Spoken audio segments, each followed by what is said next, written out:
चालाक ऊंट। एक बार की बात है, एक ऊंटों का झुंड जंगल से होते हुए जा रहा था।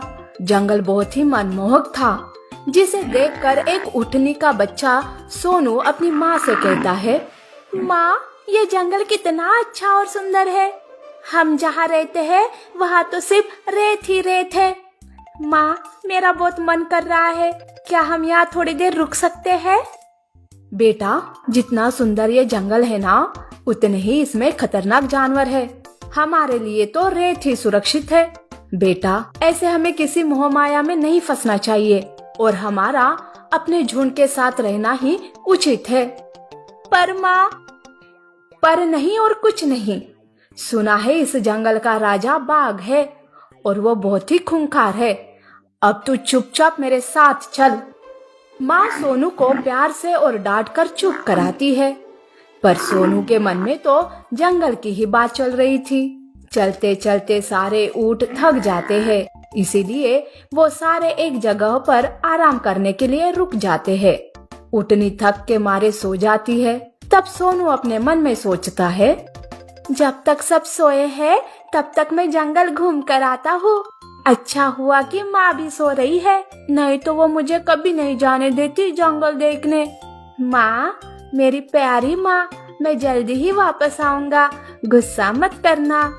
ऐसा सोचकर सोनू अपने झुंड को छोड़कर जंगल घूमने जाता है। जंगल घूमते हुए उसे बहुत ही अच्छा लगता है, पर तभी उसके सामने भेड़िया आता है। भेड़िया ऊंट के बच्चे को देखकर खुशी से हंसने लगता है और कहता है, अरे वाह, आज तो कुछ अलग ही खाने को मिलने वाला है, बड़ा मजा आएगा। भेड़िए की हंसी सुनकर ऊंट डर जाता है, पर तभी उसे माँ की बात याद आती है और वो कहता है, अरे ऐसे कैसे तुम मुझे खा सकते हो? मैं तो राजा बाघ का शिकार हूँ। अगर उसे पता चला तो बाघ तुझे छोड़ेगा नहीं। अरे चुप कर, अपनी जान बचाने के लिए ये बहाने मत बना मेरे सामने। ठीक है, फिर मिटा दो अपनी भूख मुझे मारकर। जब बाघ यहाँ आएगा और तुम्हें मुझे खाते हुए पाएगा ना, तो तुम्हें खुद ब खुद समझ आएगा। अब भेड़िए को सोनू की बातों पर विश्वास हो जाता है। भेड़िया बाघ के डर से वहाँ से भाग जाता है। सोनू राहत की सांस लेता है कि तभी वहाँ बाघ दहाड़ लगाते हुए आता है।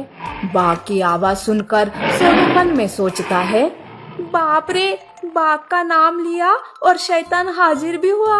अरे बाप रे, अब कौन सा प्लान बनाऊं, कैसे बाघ से छुटकारा पाऊं? सोनू भागने की कोशिश करता है कि तभी बाघ सोनू के सामने आता है और कहता है, अरे ऊंट के बच्चे, कहाँ भाग रहा है मुझे देखकर? मुझसे बच पाना इतना आसान नहीं है।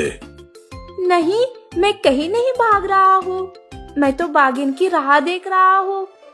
बाघिन ने ही तो मुझे यहाँ लेकर आई है, मैं उसका खास मेहमान हूँ। तब बाघ मन में सोचता है, बाप रे, अगर ये बाघिन का मेहमान है तो मैं इसे कुछ भी नहीं कर सकता। बाघिन को पता चला तो वो मेरा जीना हराम कर देगी। इससे अच्छा है कि मैं यहाँ से चला जाऊँ। बाघ बाघिन से बहुत डरता था, इसीलिए बाघ भी वहाँ से चला जाता है। सोनू राहत की सांस लेता है और वापस माँ की तरफ जाने लगता है, पर सोनू तो रास्ता ही भटक जाता है।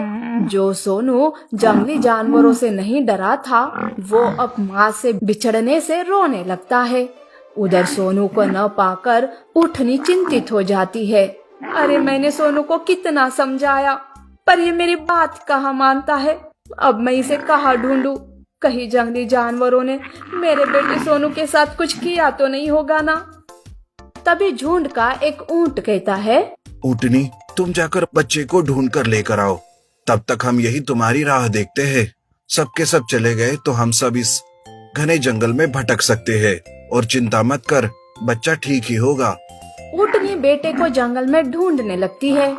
तभी एक जगह पर उसे सोनू रोते हुए दिखाई देता है।